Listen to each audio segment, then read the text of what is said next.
Assalamualaikum warahmatullahi wabarakatuh. Waalaikumsalam warahmatullahi wabarakatuh. Apa kabar hari ini anak-anak? Alhamdulillah Bu baik. Alhamdulillah. Siapa hari ini yang gak masuk? Nggak ada Bu nihil. Alhamdulillah sehat semua ya. Ternyata walaupun ada penyakit kayak gini ya, masih diberi kesehatan walafiat.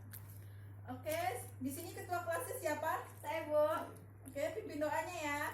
Baik teman-teman, sebelum belajar dimulai, mari kita berdoa. Berdoa dimulai. Berdoa selesai.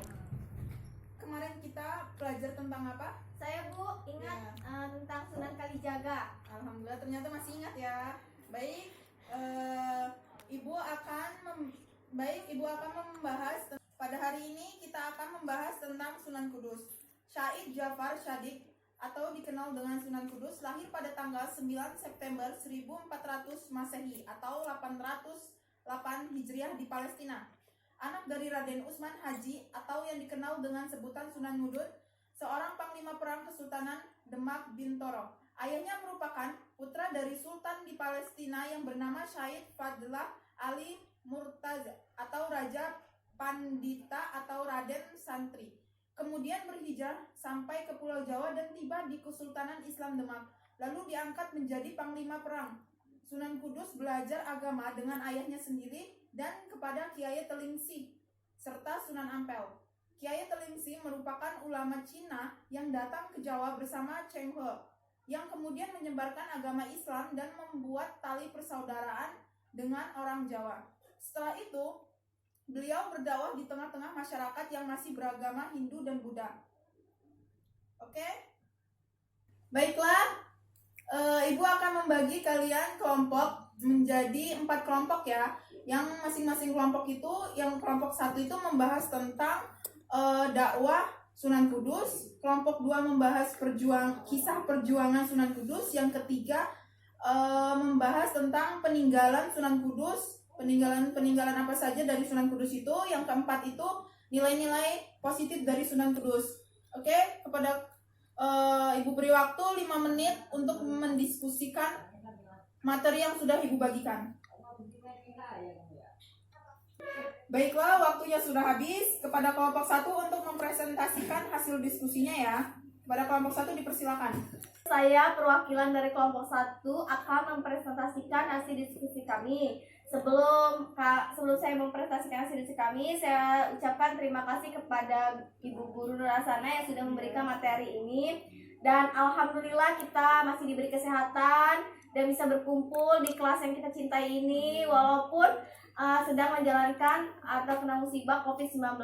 Untuk mempersingkat waktunya, baiklah saya akan membacakan materi kelompok kami tentang dakwaan Sunan Kudus. Diskusi tolong.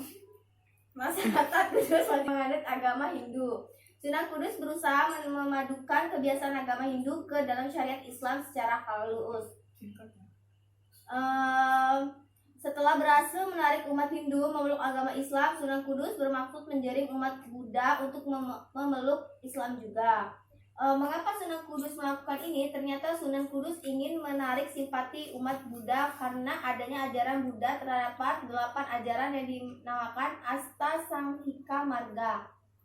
Akhirnya usaha itu pun membuahkan hasil sehingga banyak orang yang beragama Buddha berbondong-bondong memeluk Islam. Sekian diskusi kelompok kami. Saya akhiri. Wabillahi taufiq walhidayah. Wassalamualaikum warahmatullahi wabarakatuh. Waalaikumsalam warahmatullahi wabarakatuh. Oke, terima kasih kepada kelompok 1, 2, 3, dan 4 sudah menyampaikan hasil diskusinya. Ternyata hasil diskusinya pun sangat bagus-bagus sekali dan ternyata kayaknya sudah pada paham semua ya. Alhamdulillah paham Bu. Alhamdulillah. Baiklah, di sini Ibu akan simpulkan pelajaran pada pagi hari ini. Kesimpulan pada pagi hari ini yaitu Ja'far Shadiq atau Raden Undung dikenal dengan panggilan Sunan Kudus. Sunan Kudus lahir pada tanggal 9 September 1400 Masehi. Beliau juga dijuluki sebagai Raden Amir Haji sebab ia pernah bertindak sebagai pemimpin jamaah haji atau amir. Dikenal sebagai seorang pujangga yang luas dan mendalam ilmunya. Ja'far Shadiq atau Sunan Kudus adalah putra Raden Utsman Haji yang menyebarkan agama Islam di daerah Jipang Ponalan, Blora, Jawa Tengah. menurut silsilah Sunan Kudus masih keturunan Nabi Muhammad Shallallahu Alaihi Wasallam.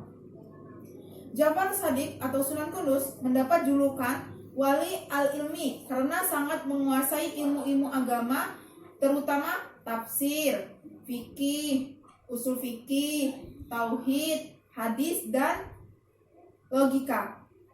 Sunan Kudus dipercaya sebagai panglima perang Kesultanan Demak. Sunan Kudus atau Ja'far Shadiq dalam melaksanakan dakwahnya menggunakan pendekatan budaya. Beliau juga memainkan peran sebagai sosok pujangga yang menciptakan berbagai lagu dan cerita keagamaan.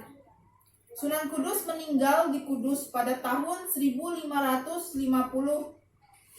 Makamnya berada di dalam kompleks Masjid Menara Kudus yang banyak diziarahi oleh kaum muslimin dari berbagai penjuru di tanah air. Sekian pembelajaran pada pagi hari ini.